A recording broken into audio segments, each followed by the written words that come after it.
그래서 철들면서 이제 이런 가사들이 하나님이 자꾸 저를 설득하시니까 예수님의 피 흘리심도 그리고 십자가에 달려 돌아가심도 그게 이제 사랑으로 다가오기 시작한 거죠. 지금 얼마 오래 못 살았지만 고민을 하면서 하나님을 대적할 때가 있었어요. 세상에서. 그때도 신앙은 버리지 않고 버티고는 있었는데 말 그대로 버텼던 것 같아요. 근데 하나님이 이제 돌이키게 하시는 과정 중에 정말 힘들고 어렵고 했을 때 많이 불렀던 찬송가 찬양이지 않았나. 결론은 하나님이 하신다 라는 결론으로 다시 돌아오게 됐죠. 청년일 때 아무것도 없던 시절에 정말 하나님만 붙들었었거든요. 근데 정말 하나님 나의 기억이 되신다는 게 너무 그냥 어떤 것이 아니라, 그것이 어떤 사람이 아니라 물질이 아니라 하나님이 나의 기업이 되신다는 게 그냥 자신감의 원천인 것 같아요. 근데 그게 그 찬송이 이제 어른들이 대예배 때 가면 참 많이 불렀어요. 부르셨거든요. 근데 그게 왠지 저한테 딱 이렇게 꽉 오더라고요.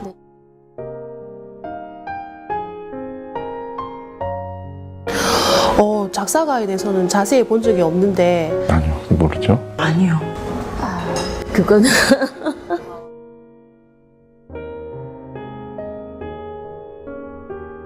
좀 삶의 깊이가 더 있으신 분 같고. 뭐 나이는 한 50대 중후반 정도 되시지 않았을까. 60대, 60대 중반? 뭔가 굉장히 고난을 당한 사람이셨나? 이런 생각이 들기도 하고, 인생을 막 오래 살아온 연륜 있는 사람? 하지만 또 은혜를 받지 않으면 이런 가사가 나오지 않겠다라는 생각이 드네요. 그 삶의 깊이라는 것이 아픔이었던 것 같고 고난이었던 것. 근데 그 고난을 아마 예수님의 그 고초나 이런 것 때문에 이겨내신 분이 아닌가 이런 생각이 들어요.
저의 고백이 감사가 충만해서 나오는 고백이면 좋겠습니다. 그러니까 저도 하나님을 기쁘시게 하기 위한 사람이 돼야 되겠고, 저희 자녀들 또한 하나님을 기쁘시게 하는 아이들로 지금 키우려고 많이 노력하는데 쉽지 않네요.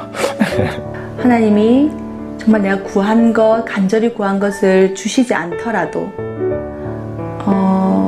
내가 가지고 있는 것을 빼앗아 가는 것처럼 보일지라도 그때도 여전히 하나님께 감사하면서 그렇게 살겠습니다. 그러니까 감사가 일상화될 수 있는, 그래서 정말 어떠할지라도 그러할지라도 하나님 이렇게 안 해주실지라도 나는 감사해야 한다.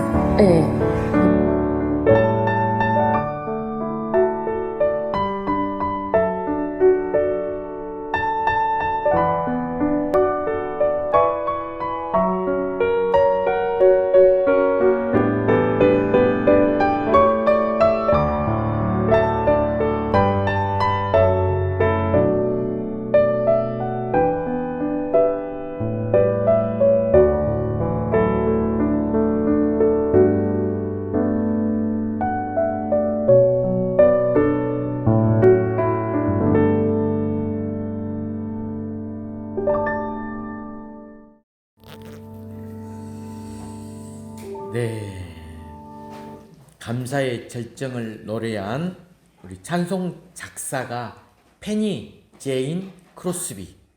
저도 솔직히 잘 모릅니다. 근데 이분이 우리가 알고 있는 지금 부르고 있는 이 찬송가의 작사를 굉장히 많이 하신 분이랍니다. 페니 크로스비로 더 알려져 있다고 합니다. 1820년에서 1915년, 약 95세.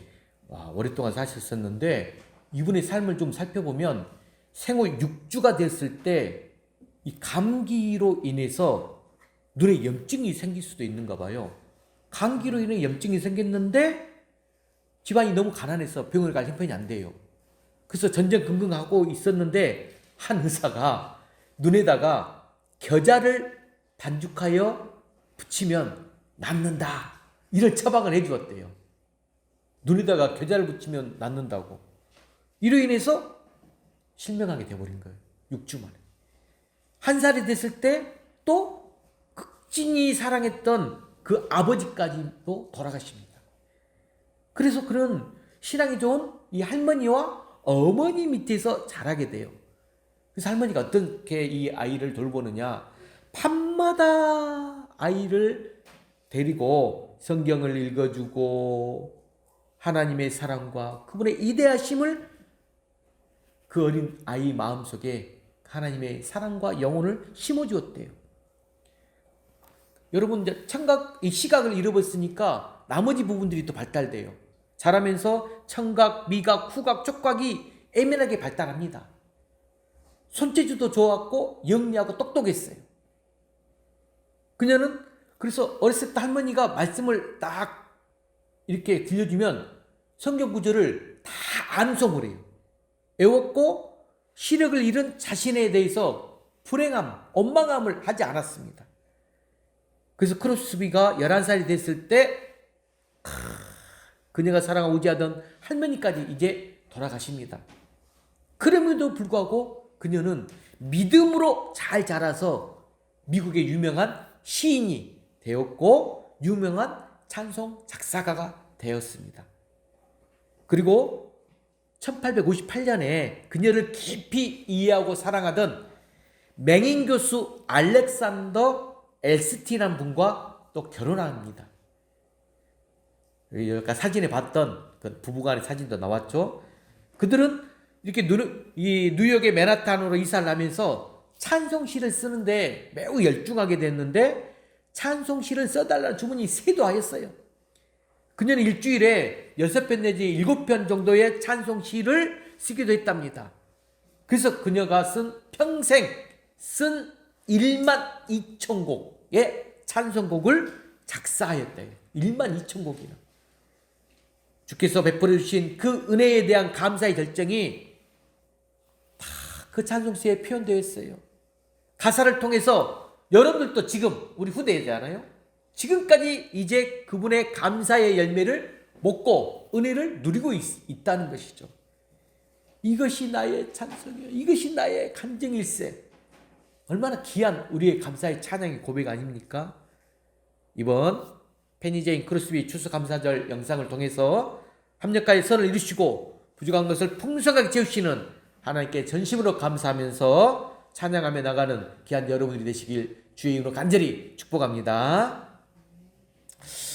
오늘 찬송시 시인 그랬는데 오늘 우리 오상훈 형제도 우리 남구 장애인 복지협회 재단에서 시집을 발행을 했더라고요. 그래서 아까 오전에 저한테 선물도 해주겠는데 시인입니다. 우리 오상훈 형제도 시인 너무나 축하드리고 여러분들이 혹시 보고 싶으면 몇 분들이 지치장애 어려움에 있는 분들인데도 불구하고 문예 창작단을 만들어서 시를 만들어 가지고 책을 시책을 발간을 했더라고요. 너무 멋진 분들이 있지 않나 하는 생각을 해봅니다. 그렇게 열매를 맺은 오늘 귀한 날로 우리가 또 나아가는데 오늘 여러분들 추수감사주일로 지금 함께 예배를 드리고 있습니다. 한 해 동안 하나님께 우리에게 베풀어 주신 은혜를 생각하면서 하나님께 드리는 절기가 추수감사주일입니다. 우리 순리인은 추수감사주일이 어떤 주일인지 알고 있죠? 알고 있어요? 모르고 있어요? 모르면 이따 엄마한테 물어보세요.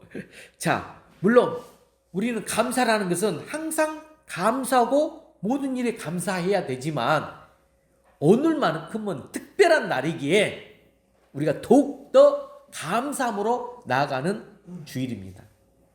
감사를 많이 표현하는 사람을 하나님이 더 기뻐하신다는 것.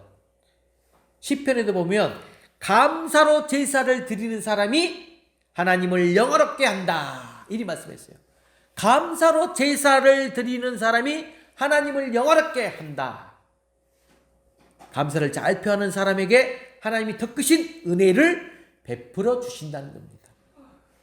자, 여러분, 우리가 언제 보통 감사합니까? 언제 감사할까요? 보통은 내가 원하는 것을 얻었을 때, 내가 간절히 소원하던 것이 이루어졌을 때 감사하게 되죠. 자녀들이 부모에게 감사하는 것도 마찬가지예요. 내가 갖고 싶은 게 있었어. 그것을 부모님이 사주실 때 감사하다. 감사하게 됩니다. 여러분, 그런데 아직 어린 아이들은 말을 할 줄 모르죠. 또 아직 어린 아이들은 무엇이 필요한지, 내가 갖고 싶은 것인지 무엇인지 잘 모르기 때문에 하나에서 10까지 다 우리 어린 아이들은 다 챙겨줘야 돼요.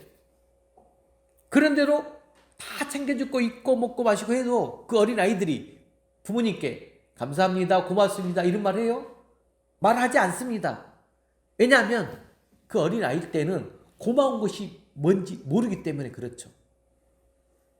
고맙습니다, 감사합니다 이렇게 표현할 수 있는 사람은 더 이상 이제 어린 아이가 아니라는 말씀이죠. 마찬가지로 하나님께서 우리에게 모든 것을 다 허락해 주셨어요. 모든 걸 다 허락해 주셨어. 우리에게 건강도 주시고 지금 가정도 주시고 할 일도 주시고 먹고 살 수 있게 해주시고 자녀들 건강하게 지금 잘 자라고 있습니다. 또한 하나님의 자녀로 특별히 우리가 지금 자라갈 수 있도록 해주셨습니다. 이런 사실을 모르거나 인정하지 않고 하나님께 감사드리지 않는다면 그것은 아직 미성숙한 이렇게 어린 아이와 같다라고 말할 수 있다는 것이죠. 우리가 왜 하나님께 감사를 해야 되는가? 왜 하나님께 감사를 해야 되는가? 우리 성경 한 구절 보고 한번 살펴볼까요? 고린도후서 9장 8절 말씀 다 같이 한번 읽어봅시다. 시작. 하나님이 능히 모든 은혜를 너희에게 넘치게 하시나니 이는 너희로 모든 일에 항상 모든 것이 넉넉하며 모든 착한 일을 넘치게 하려 하심이라. 무슨 뜻입니까? 하나님께서 우리에게 모든 것이 넘치게 해주시고 부족함이 없게 해주신다. 자, 지금 이런 말씀이거든요. 그런데 이 말씀 좀 이해되지 않을 수가 있어요. 얼른 이해가 안 돼 지금. 왜냐하면 우리는 어때요? 지금 이 삶이 항상 부족해. 채워지지 않은 것 같아. 그렇게 느끼고 있어요. 그런데 넉넉하게 넘치게 이것은 상대적일 때가 많습니다. 지금 내 안에 왜 그러냐? 내 안에 우리는 이 완벽하게 채워지는 것 힘들죠. 내 안에 욕심이 있기 때문에 욕심이 항상 자리를 잡고 있잖아요. 그 욕심이 우리로 하여금 매번 부족하다, 아직도 만족스럽지 못하다 이렇게 느끼게 합니다. 우리의 삶의 대부분이 그런 삶이죠. 그러므로 하나님께서 우리가 살아가는데 필요한 것이 있으면 언제든지 공급해 주신다고 있는 사실, 이 말씀처럼 필요한 게 있다, 하나님 언제든지 주십니다. 넉넉하게 채워주시는데도 불구하고 우리는 그렇게 부족함을 느껴요. 이걸 아는 것 참으로 중요한데, 물론 우리가 삶 가운데서 정말 조금만 인생을 뒤돌아보면 경험을 통해서 다 알 수가 있어요. 하나님께서 그렇게 해주시는 이유는 여러분 정확히 알아야 되는데, 우리는 하나님의 자녀로서 우리가 부족함이 없게 하시기 이함이다, 이걸 말씀하고 있다는 거거든요. 뿐만 아니라 여러분들이 느끼는 그 하나님께서 주신 은혜, 그것이 물질이 되었던 지식이 되었든 시간과 재능이 되었든 그 은혜를 통하여서 오늘 찬송 작가가 페니 크로스비를 통하여서 그분이 찬송시를 쓰면서 그 은혜에 감동 감하여서 찬송시를 많이 할 것처럼 착한 일을 많이 하도록 저와 여러분에게 필요한 모든 것을 넘치게 해 주신다는 것입니다.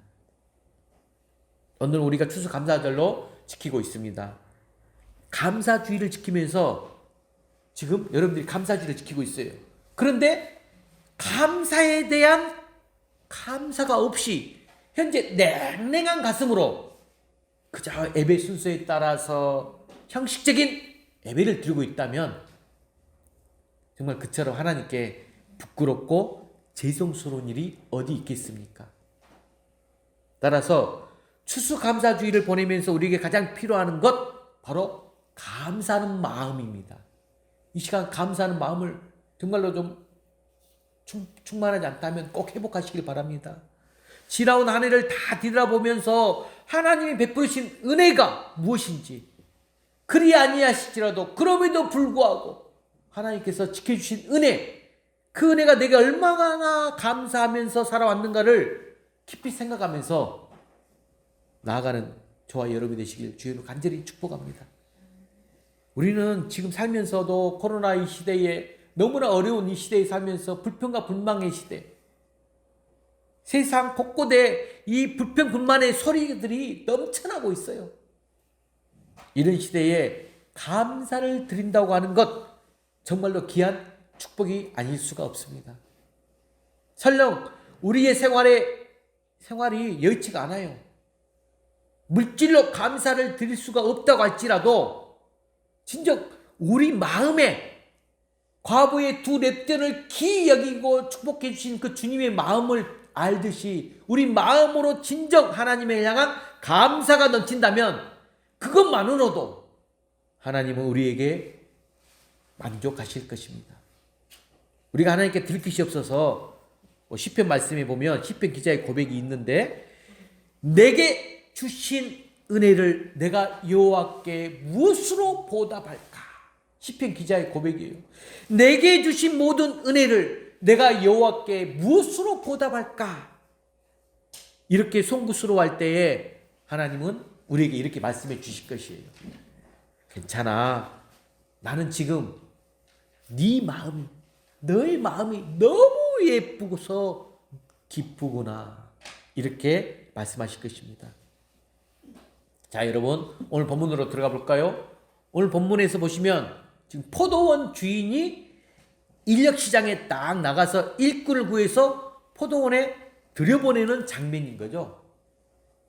저도 아침 새벽 6시 정도 되게 되면 인력 구인 장소에 사람들이 많이 서 있는 장면, 그래서 건물 현장이든 일이 필요한 사람들이 봉고차를 세워가서 태우고 가는 장면들 종종 봅니다. 새벽 이른 아침 6시 정도 돼요. 보면 더 빠르게도 가는 분도 있어요.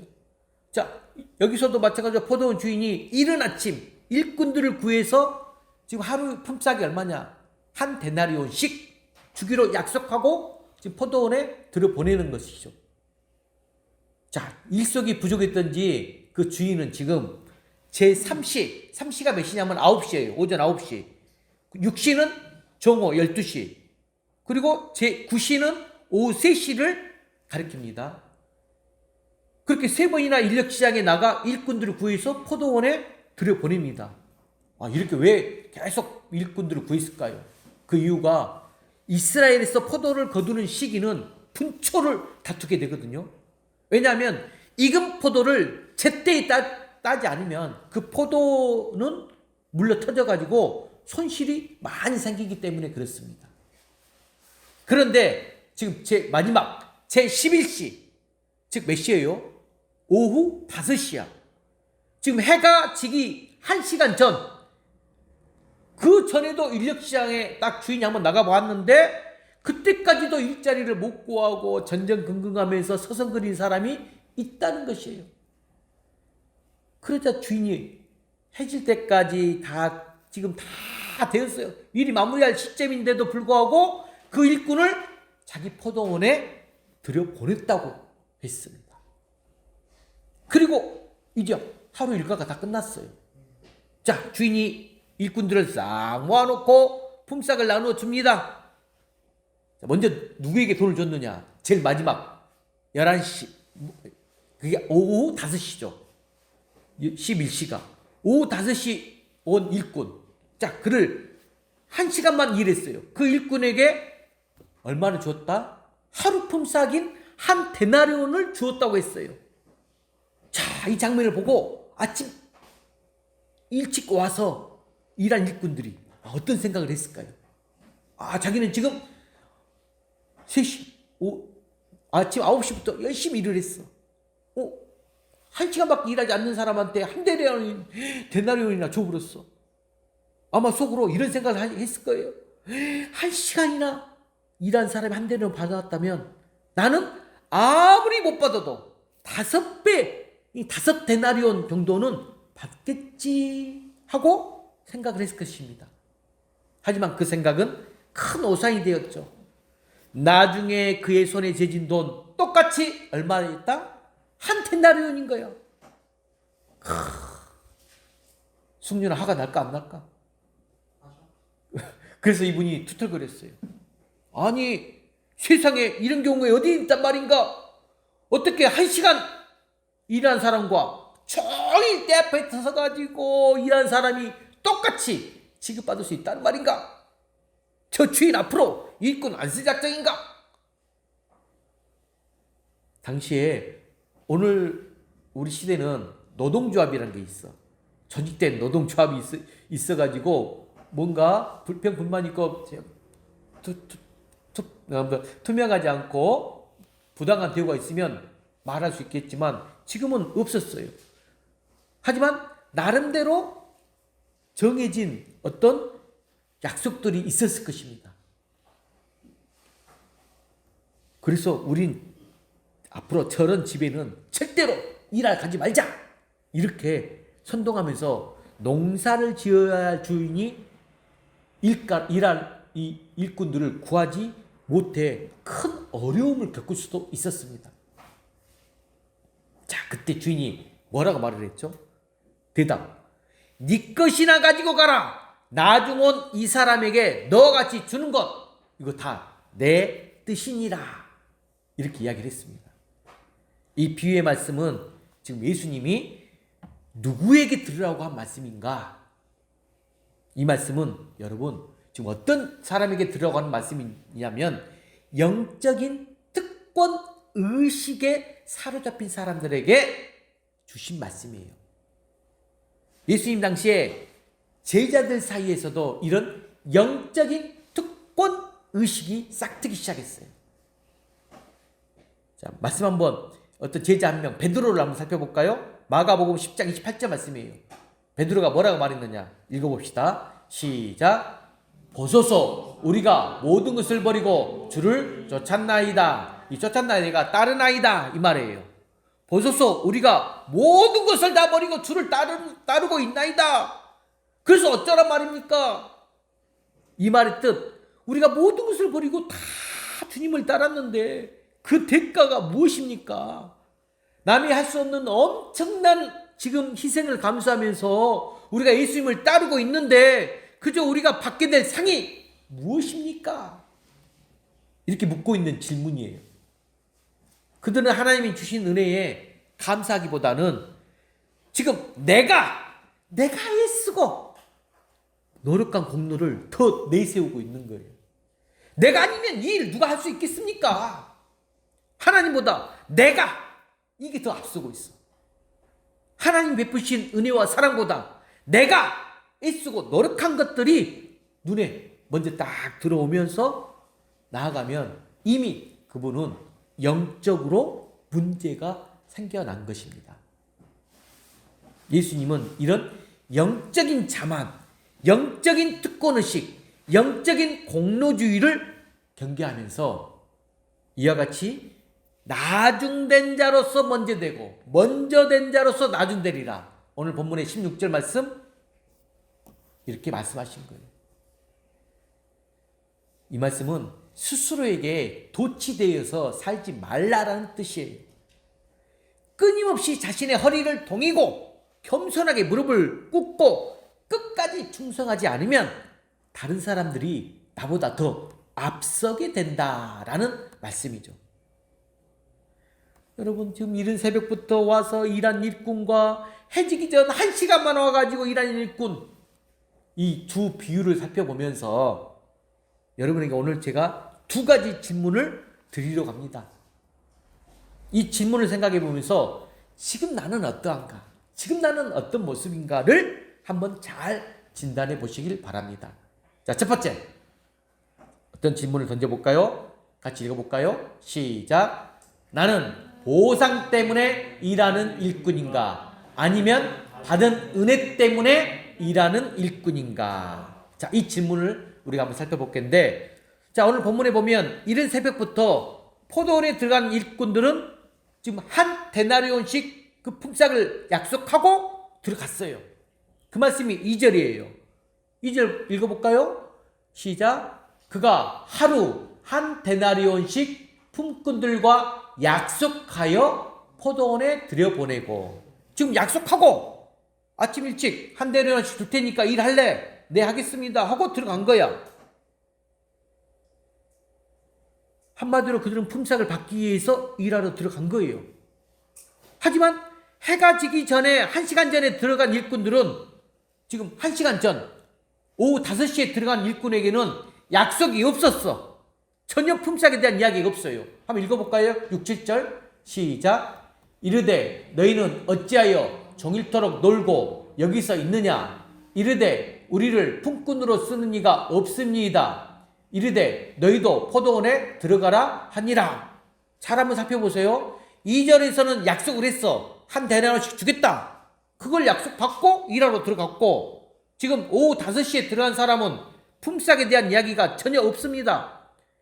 성경 어디에도 품삯을 얼마나 주려고 하느냐 이 질문 나오지 않습니다. 또 품삯을 얼마나 주겠다 약속도 없었어요. 이들 사이에 품삯에 대한 이야기는 단 한마디도 나오지 않았습니다.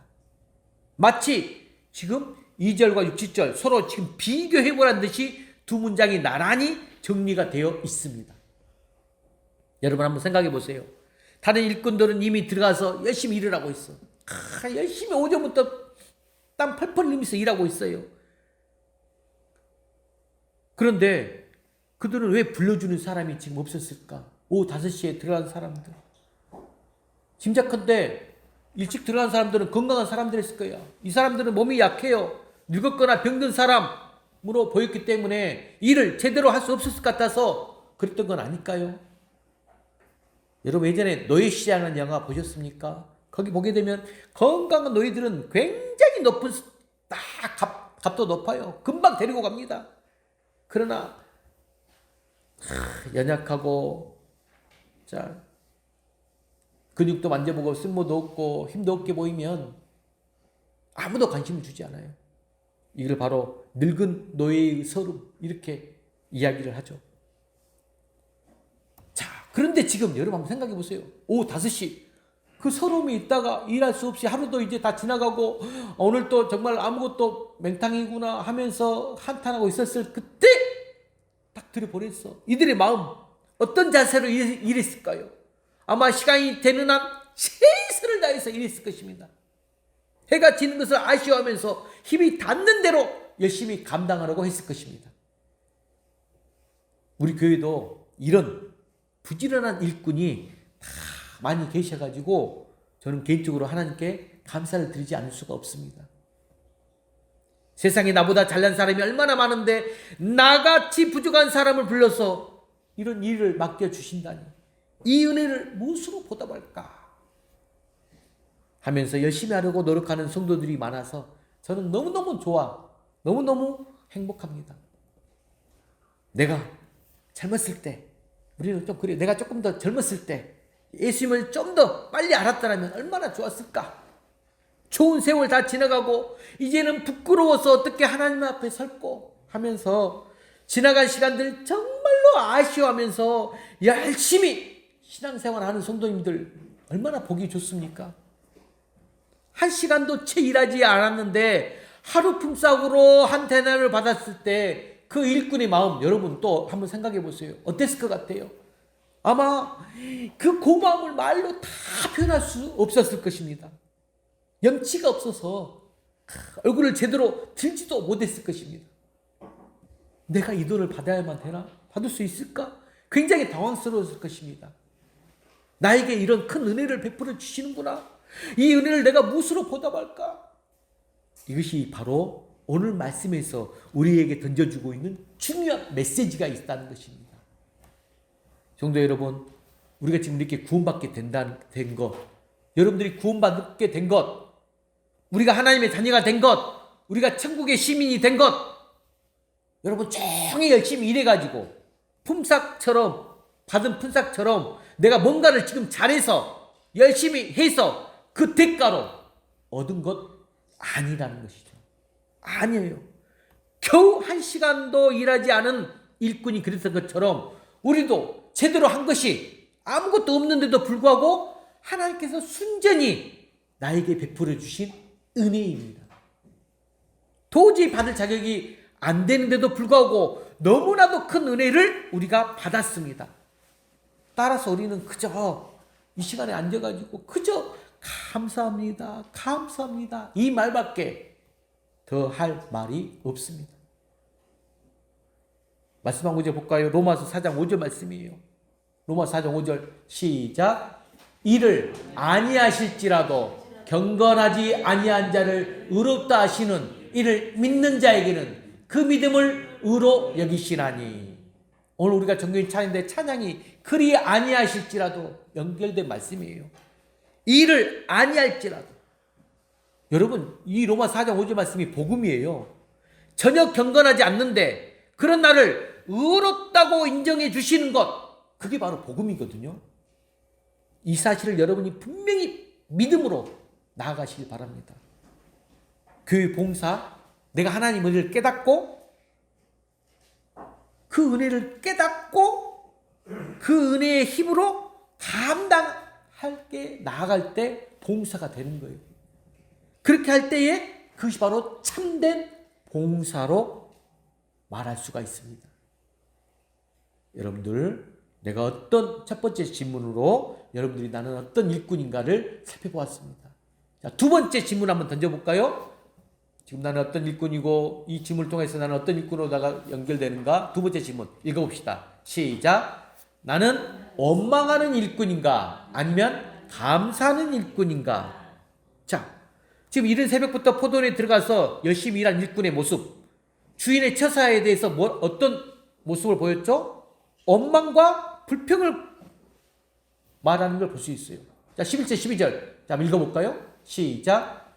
받은 후 집주인을 원망하여 이르되 나중은 이 사람들은 한 시간밖에 일하지 아니하였거늘 그들을 종일 수고하며 더위를 견딘 우리와 같게 하였나이다.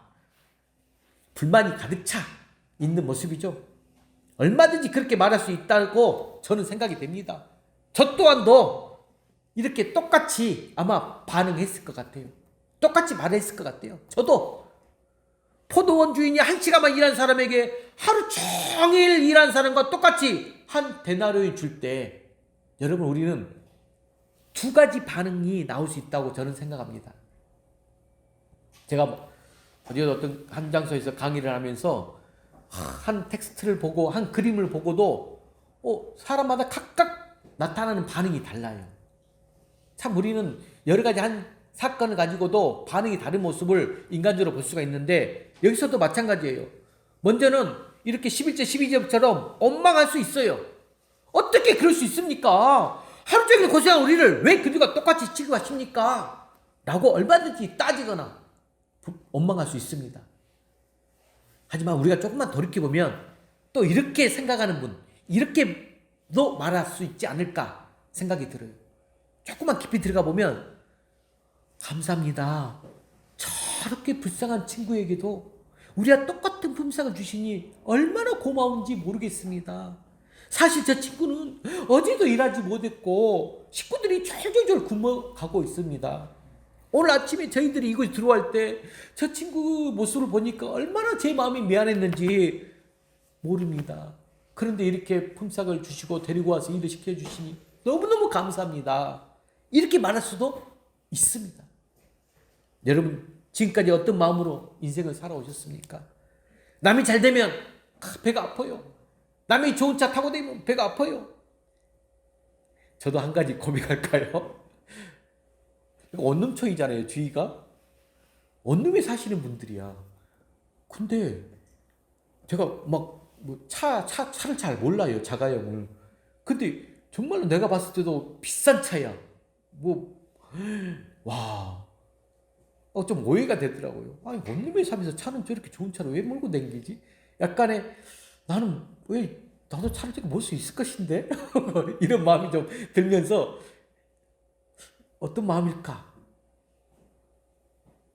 저 똑같은 사람이에요. 남이 잘 되면 배가 아프고 속이 뒤틀려서 소화도 제대로 안 되는, 나하고 경쟁하는 상대가 잘못되면 속으로 좋아서 쾌재를 부르지 않았는가.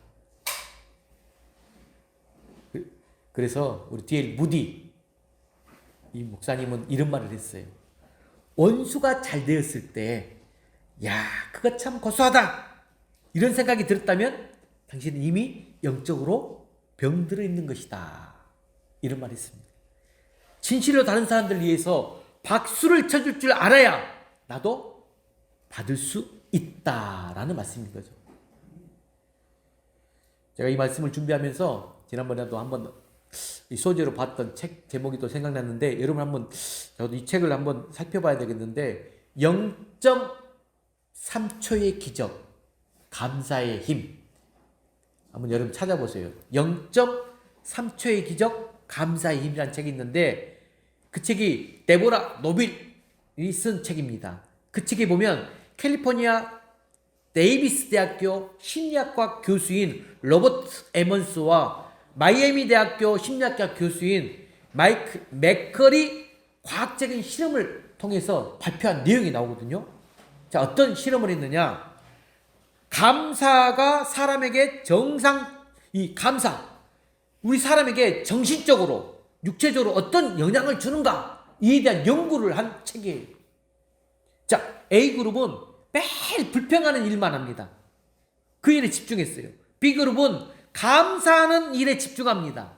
C그룹은 그냥 그저께 일상적인 말을 하게 했습니다. 자, 세 가지로 실험을 합니다. 감사에 집중, A그룹은 불평, B그룹은 감사, C그룹은 일상적인 말. 그 결과 감사하는 일에 집중했던 그룹이 가장 행복을 크게 느낀다는 것입니다. 그 책에 나오는 내용 한번 화면 한번 볼까요? 제가 따로 해놨어요. 적어놨어요. 어떤 내용이냐? 0.3초의 기적, 감사의 힘. 이 데보라 노빌이 쓴 말인데 한번 읽어볼까요? 얼마나 큰 힘이 나왔는지. 그들은 활력이 넘쳤으며 열정적으로 활동했으며 유머 감각이 생겼으며 힘든 일을 하는 데에 자신감을 갖게 되었으며 숙면을 취했으며 다른 사람들에게 관대하고 친절한 사람이라는 평판을 얻게 되었다. 그리고 부자에 대하여 시기하고 원망하는 마음이 사라지고 보다 열린 시각으로 상황을 보게 되었고 스트레스에 강해졌고 가족관계가 돈독해졌고 믿음이 깊어졌다. 책 내용의 일부입니다. 자, 제가 오늘 말씀을 마무리하면서 이 책을 가지고 이것의 세 가지 내용으로 딱 요약 정리할 수 있어요. 자, 봐볼까요? 어떤 내용이냐? 첫 번째가 우리가 하면 봐볼까요? 감사하면 하나님이 기뻐하시고 우리를 축복해 주신다는 거예요. 감사하면 하나님이 기뻐하시고 우리를 축복해 주십니다. 믿으시길 바랍니다. 데살로니가서 5장 18절에 범사에 감사하라. 이는 그리스도 예수 안에서 너희를 향하신 하나님의 뜻이니라. 여러분, 우리가 지금 코로나 때문에 전도를 못하고 있는데 노방 전도할 때 전도지 나눠줘요. 전도를 해보면 전도지를 받은 사람과 받지 않는 사람 딱 구별되잖아요. 그럴 때 안 받을 사람 어떻게 지나가죠? 전도지 안 받을 사람은 눈을 내리깔고 찬바람을 쌩쌩 일으키면서 지나갑니다. 나중에 그런 사람 또 보면 우리는 어떻게 해죠? 아예 그냥 전도지 저 사람 안 받을 것이니까 전하지 않아요. 여러분 이것처럼 하나님도 마찬가지라는 거예요. 우리가 감사하면 하나님도 자꾸 주고 싶어 하시는데 우리가 감사하지 않으면 아예 손도 내밀어 주지 않는다는 사실이 똑같아요. 그래서 여러분에게 제가 정말 감사의 운동, 감사의 힘 정말 매번 지금 강조하면서 저는 상담하면서 이걸 직접 맛봤어요. 강박증이 있는 분이 감사 제목을 매일 풍성하게 쓰더만 집 밖을 나오고 어제도 문자가 왔는데 마트를 가고 남편을 위해서 음식을 준비하고 정상적인 생활을 하고 있어요. 감사의 제목으로 나가고 있는 것 뿐입니다. 두 번째가 우리가 감사하면 마음의 평안을 얻게 된다는 거예요. 여러분 제가 예전에 이야기 한번 했는데 수도원과 감옥의 차이, 환경적으로 보면 수도원과 감옥은 거의 비슷해요. 똑같이 외부와 단절된 생활을 합니다. 똑같이 규율이 엄격합니다. 똑같이 노동을 합니다. 똑같이 거친 음식을 먹고 불편한 잠자리를 자요. 환경은 비슷해. 근데 분명한 차이가 있죠. 수도원에는 평안이 있어요. 기쁨이 있어요. 찬양이 있어요. 그러나 감옥에는 불평만 있고 불만만 있고 욕설만 있어요. 그러면 무엇이 수도원과 이렇게 수도원 같게 만들고 무엇이 감옥과 같게 만들었을까요? 무엇이? 그것이 바로 감사가 있느냐 없느냐 차이라는 거죠. 똑같은 환경에서 살아도 감사가 있으면 그것이 천국이 되고 감사가 없으면 그것이 지옥이 된다는 말씀입니다. 마지막 세 번째가 우리가 감사하면 모든 관계가 좋아집니다. 관계가 좋아져. 우리가 살아가면서 관계만큼 중요한 일이 어디에 있겠습니까? 관계를 잘 맺는 사람과 그렇지 못한 사람의 차이가 무엇이 있을까요? 관계를 잘 맺어야 돼. 우리는 살아가면서. 바로 그 차이는 감사에 있어요. 감사하면 우리 마음의 벽들 다 무너지게 돼 있어요. 그러나 불평하면 이 마음의 벽이 자꾸 쌓이게 돼요. 그래서 여러분 미국에서 아이들에게 말을 가르칠 때 제일 먼저 가르치는 말이 엄마 아빠잖아요. 우리 부모님들이 엄마 아빠. 그 다음에 미국에서 세 번째로 가르치는 말이 뭐냐? 승윤아 땡큐야. 땡큐. 감사해란 말. 아이들이 어렸을 때 감사하는 말을 배워요. 행복의 습관이고 성취의 열쇠이고 놀라운 기적을 불러오는 능력의 말이라는 거죠. 오늘 본문은 우리 마지막 16절에 나중된 자가 먼저 되고 먼저 된 자가 나중될 수 있음을 지적하면서 이 비유의 말씀을 하고 마치고 있습니다. 하나님의 평가는 사람들의 평가와 완전히 다르다는 걸 여러분 알기 바랍니다. 우리 인간적인 평가가 아니에요. 하나님의 평가는. 성도의 삶은 신앙의 연전이 경력이니 시간의 문제가 아니라 지금 내가 하나님 앞에 어떻게 서 있는가. 지금이 중요해요. 현재 내가 중요해요. 어떻게 서 있는가가 더 중요하다는 것입니다. 먼저 된 우리도 얼마든지 나중이 될 수 있다는 사실 생각만 해도 너무 끔찍하지 않습니까? 여러분 찬송가 중에 나 같은 죄인 살리신 그분이 작곡가가 존 누튼 분이신데 이 존 누튼이 천국에 가서 3번이나 깜짝 놀랐다는 말이 있어요. 왜 놀랐느냐? 천국 가보니까 첫 번째로 놀란 것은 아니 지금 이 자리에 딱 보게 되면 꼭 와야 될 사람인데 천국에 보이질 않아. 너무 놀랐다는 거야.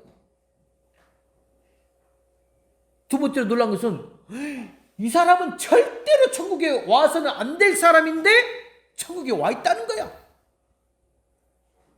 그리고 마지막 세 번째 놀란 것은 아니 내가 감히 나 같은 죄인이 지금 천국에 와 있네. 이 사실 때문에 너무 놀랐다고 말합니다. 사랑하는 성도 여러분, 여러분도 내가 천국에 들어가게 되었다는 사실 때문에 너무 놀라지 않기를 바랍니다. 우리는 내가 천국에 들어가는 것을 당연한 일로 생각해야 합니다. 내가 안 들어가면 누가 들어가? 말할 수 있어야 합니다. 그러기 위해서 우리가 하나님 은혜에 항상 감사하는 삶을 살아야 합니다. 오늘 말씀 마치러 갑니다. 사랑하는 성도 여러분, 오늘 우리가 추수감사주일로 지키고 있습니다. 정말 작년부터 올해 코로나로 인하여서 여러 가지로 힘든 어려움이 있을지라도 이 바쁘게도 살아온 2021년 이 한 해를 차분하게 돌아보면서 하나님께 감사할 제목들 많이 찾아내서 더 풍성한 감사로 오늘 감사절을 감사절답게 보내는 우리 풍화물의 가족 공동체가 되길 주의 이름으로 간절히 축원합니다. 기도하겠습니다.